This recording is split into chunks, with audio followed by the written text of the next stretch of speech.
महबूबा मुफ्ती 1 साल बाद रिहा। पीडीपी सदर और साबिक चीफ मिनिस्टर जम्मू और कश्मीर महबूबा मुफ्ती को मंगल की रात रिहा कर दिया गया। मरकजी जेर इंतजाम इलाके के इंतजामिया ने उनके खिलाफ कानून अवामी सलामती के इतलाक को वापस ले लिया। साबिका रियासत के खुसूसी मौकूफ की मनसूखी के बाद उन्हें हिरासत में लिया गया था और जायद अज 1 साल बाद उन्हें रिहा किया गया। ये रिहाई एक ऐसे वक्त अमल में आई जब 2 दिन बाद उनकी हिरासत से मुताल्लिक मामले में सुप्रीम कोर्ट समाअत करने वाली थी। डिप्टी कमिश्नर ने फौरी असर के साथ PSA खत्म करने का हुक्म दिया। इस साल 31 जुलाई को उनकी हिरासत में 3 माह की तौसी की गई थी। गुज़िश्ता साल 5 अगस्त को 60 साला महबूबा मुफ्ती को तहवील में लिया गया था और बाद में 6 फरवरी को उनके खिलाफ सख्त कानून PSA लागू किया गया था। महबूबा मुफ्ती की दुख्तर इल्तिजा ने आखिरकार उनकी वालिदा की रिहाई पर खुशी का इजहार किया। उन्होंने हिरासत को गैर कानूनी और इंसाफ का मजाक करार दिया।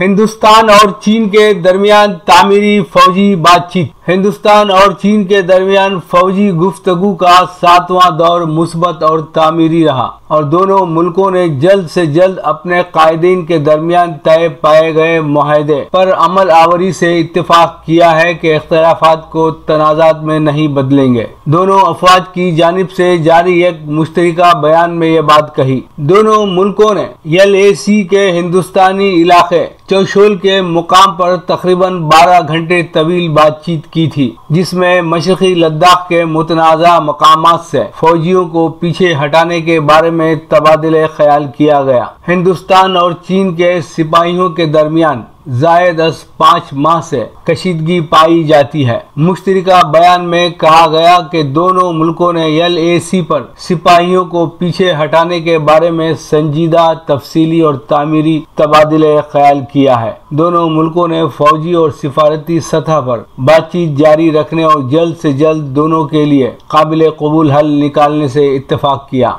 इस दौरान एक इतला के मुताबिक चीन ने कहा है कि वो लद्दाख को हिंदुस्तान के मरकजी जेर इंतजाम इलाके की हैसियत से तस्लीम नहीं करता और इलाके में हिंदुस्तान के इंफ्रास्ट्रक्चर प्रोजेक्ट्स कशीदगी की असल वजह है।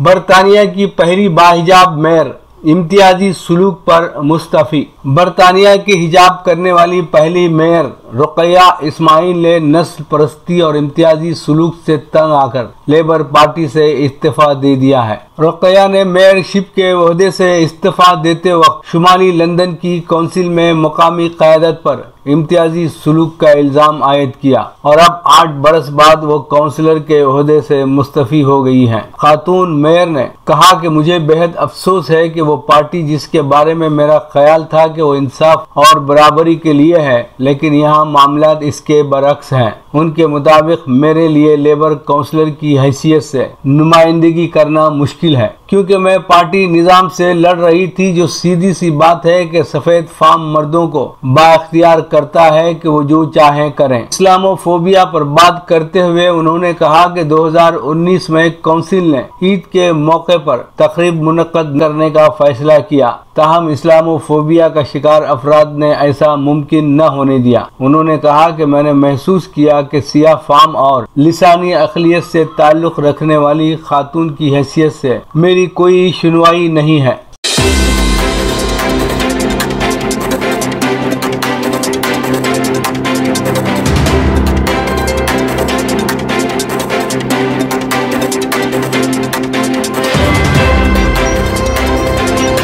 मकतूबे रियाज मिन जानिब KN वासिफ सऊदी अरब। हुकूमत हिंद की जानिब से वंदे भारत मिशन की फ्लाइट्स का एक और शेड्यूल जारी किया गया है, जिसमें हिंदुस्तान के मुख्तलिफ शहरों के लिए 32 परवाजें हैं। जिनके जरिए सऊदी अरब में बसे हिंदुस्तानी तारिकीन अपने वतन सफर कर सकते हैं। सिफारतखाने हिंद रियाद की जानिब से जारी करदा प्रेस रिलीज में इन खुसूसी परवाजों की तफसीलात दी गई हैं, जो इस तरह हैं। रियाद से कोची के लिए 2 परवाजें, कोझिकोड के लिए 2, हैदराबाद के लिए 1, मुंबई के लिए 1, अमृतसर दिल्ली के लिए 1, लखनऊ से दिल्ली के लिए 1 और श्रीनगर से दिल्ली के लिए 1 परवाज। दमाम से त्रिवेंद्रम के लिए 2 परवाजें, चेन्नई के लिए 2, त्रिवेंद्रम से कन्नूर के लिए 1, दिल्ली के लिए 2, हैदराबाद के लिए 2, कोची के लिए 2, कोची से मुंबई के लिए 2, कोझिकोड के लिए 1, त्रिची के लिए 1, त्रिवेंद्रम से मुंबई के लिए 1 और कन्नूर के लिए 1 परवाज शेड्यूल की गई है। जद्दा से इस शेड्यूल में कम परवाजें रखी गई हैं, जो इस तरह हैं। जद्दा से लखनऊ 2 परवाजें, हैदराबाद से मुंबई 2 परवाजें और मुंबई से कोझिकोड के लिए 1 परवाज मुकर्रर है। एम्बेसी के प्रेस नोट के मुताबिक तमाम हिंदुस्तानी तारिकीन वतन जिन्होंने अपने नाम सिफारत खाने हिंद रियाद में रजिस्टर करवाए हैं, वो इन खुसूसी परवाजों के जरिए सफर कर सकते हैं। इस सिलसिले में एम्बेसी से किसी किस्म के राब्ते की जरूरत नहीं है। मुसाफिरीन रियाद, जद्दा और दमाम में वाक़ एयरलाइंस के दफातर से रास्त तौर पर टिकट खरीद सकते हैं, जो पहले आए पहले जाए की बुनियाद पर जारी किए जाते हैं। है हमारा प्रोग्राम वक्फ़े अदब। वक्फ़े अदब में जनाब रियाज अहमद कुमार को समाअत फरमाएं।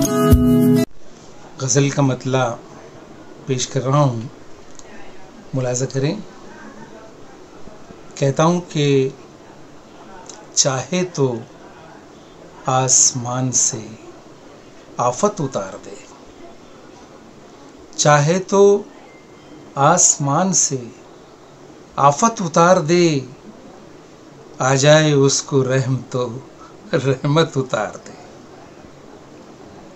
चाहे तो आसमान से आफत उतार दे, आ जाए उसको रहम तो रहमत उतार दे। ऐसा न हो कि वक्त उतारे दिखा के आंख, ऐसा न हो कि वक्त उतारे दिखा के आंख, सर से तो खुद ही ताजे वजारत उतार दे। ऐसा न हो कि वक्त उतारे दिखा के आंख, सर से तो खुद ही ताजे वजारत उतार दे। कहता हूँ कि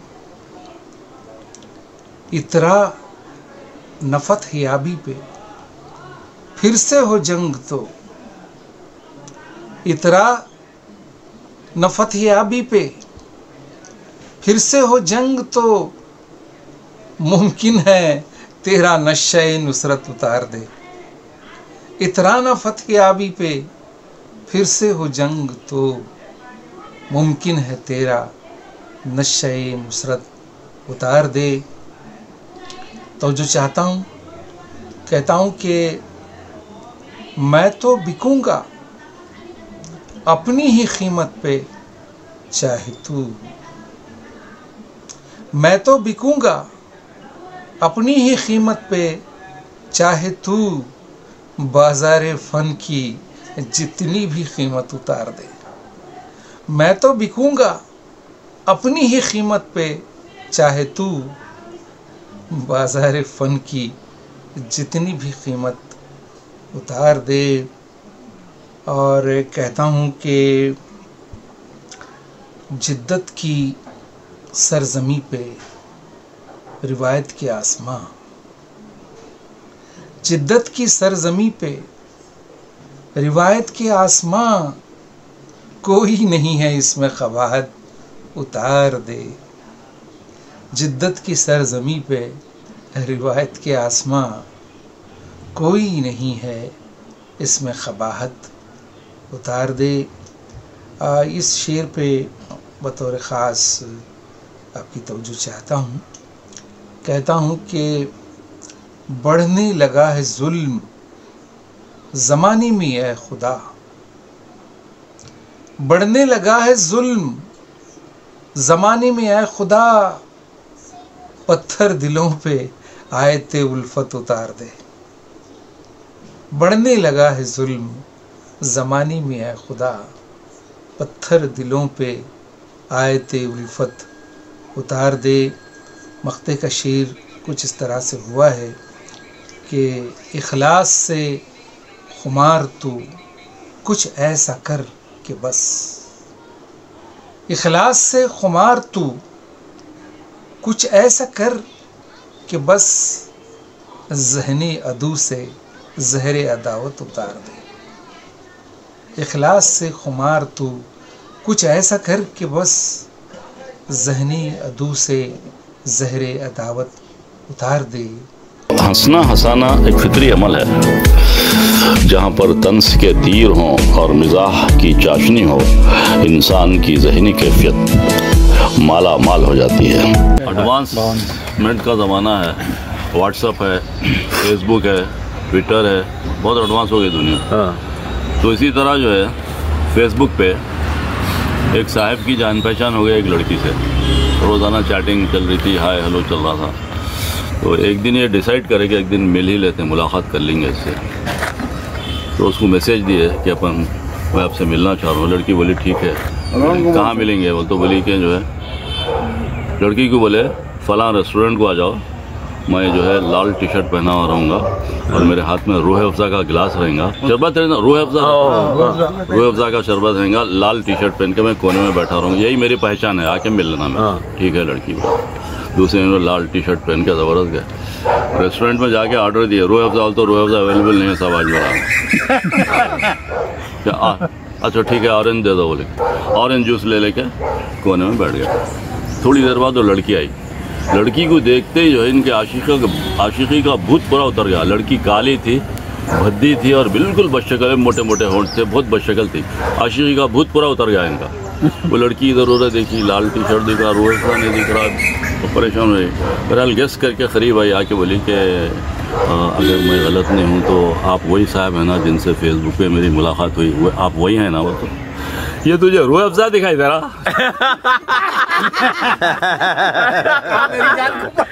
क्या है, रूह अफ़ज़ा दिख रहा तुझे? बोली